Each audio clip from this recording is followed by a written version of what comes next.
یەکێکی تر لەو هۆکارانەی کەوا هەڵوەشێنەرەوە بنکۆڵکەری ئیمان و ئیسلامەکەمانە ڕیشەکێشی ئیمان و ئیسلامەکەمان دەکات بریتیە لە ئەوەی شتێک حەق و مافی رب العالمین بێ تۆ بیدەیتە جگە لە رب العالمین. هەروەک چۆن تەماشا دەکەین و سەیر دەکەین حکم و یاسادانان و بڕیاردان و حەڵاڵ و حەڕامکردن تەنها و تەنها حەق و مافی رب العالمینە و پەروەردیگار لە کتێبە جوانەکەی خۆیدا بە عیبادەت ناوی بردووە تۆ بیدەیتە جگە لە رب العالمین. هەروەک چۆن رب العالمین لە سوورەی یوسف لە ئاەتی 40 دەفەرمێ إن الحكم إلا لله أمر ألا تعبدوا إلا إياه ذلك الدين القيم ولكن أكثر الناس لا يعلمون. رب العالمين دا فرمي حكم يا سادانان برياردان لبواري عبادته عقيدة وحلال وحرام وريخستني جياني كسيو خيزانو كوملقاو حلسو كوتكان تنهاو تنها حق ما في رب العالمين الله يجل جلاله ياخد مانایەکی تری بە مانای جێبەجێ کردنی کارەکانی گەردوون تەنها و تەنها حق ما في رب العالمین هەر پەروەردیگارە هەمەکاری کەون و کائینات و بوون و بوونەوەرە هەر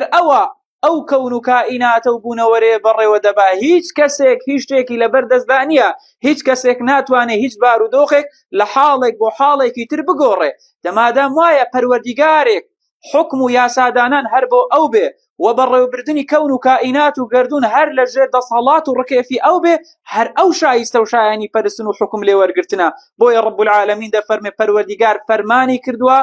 بە تەنها و تەنها ئەو بپەرسترێت جگە لە ئەو هیچ کەسێکی تر و هیچ شەخصێکی تر و هیچ شتێکی تر نەپەرسترێت. دەکەواتە کاتێ تۆ حەڵاڵ و حەڕامی خۆت لە رب العالمین وەردەگری تۆ بەندایەتیت بۆ پەروەردیگار کردووە و کاتێ یاسای ژین و دینت بەڕێوەبردننی ژیانەکەت حەڵاڵ و حەڕامەکەت لە جگە لە پەروەردیگار وەردەگری ئەوە بەڕاستی تۆ هاوڵ و هاوبەشت بۆ پەروەردیگار بڕیار داوە. رب العالمین دەفەرمێ ئەوە ئاین و بەرنامەی ڕێک و ڕاست و دروست و چەسپاوە هەر ئەو ئاینەیە کەوا ژیان و بەرژەوەندیەکانی خەڵکی و مرۆڤەکان ڕاگیرا و چەسپاو دەکە هەم لە دنیا و هەم لە دوا ڕۆژ. بەڵام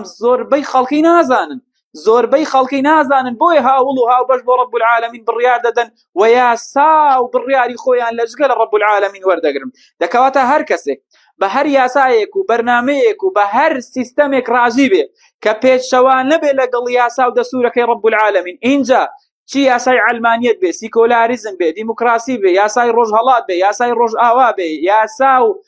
حکمی گەل و شەعب بێ ئەو بەڕاستی هاوڵ و هاوبەشی بۆ پەروەردیگار بڕیار داوە شتێکی لە خۆی هێناوەتە دی کە ئیمان و ئیسلامەکەی هەڵدەوەشێنێتەوە و لە چوارچێوەی ئیسلام دەری دەکاتە دەرەوە کافر و بێباوەڕ دەبێ پەنا بە رب العالمین. ئەگەر نوێژیش بکە ڕۆژوش بگرێ زەکاتیش بدا حەجی ماڵی رب العالمینیش کە سەدەقەش بکە و زیکریش بکە مادام جگە لە یاسا و لە قانونەکەی رب العالمین لە خۆی بەرجەستەکە ئەو بەڕاستی هیچ پەیوەندیەکی بە ئیسلامەوە نامێنێ و لە قیامەتە هیچ بەشێک و پشکێکی نییە لە ڕەزابوون و لە ڕەزامەندی رب العالمینەوە چونکە حکم و یاسا و بڕیار تەنها و تەنها بۆ پەروەردیگارە نەک بۆ گەل نەک بۆ شەعب. حکم و یاسا و بڕیار ئەوەیەکەوە رب العالمین پێی ڕازی بێ رب العالمین بڕیاری دابێ نەک زۆرینەی لەسەر بێ نەک خەڵکێک و شەعبێک بڕیاری لەسەر دابێت.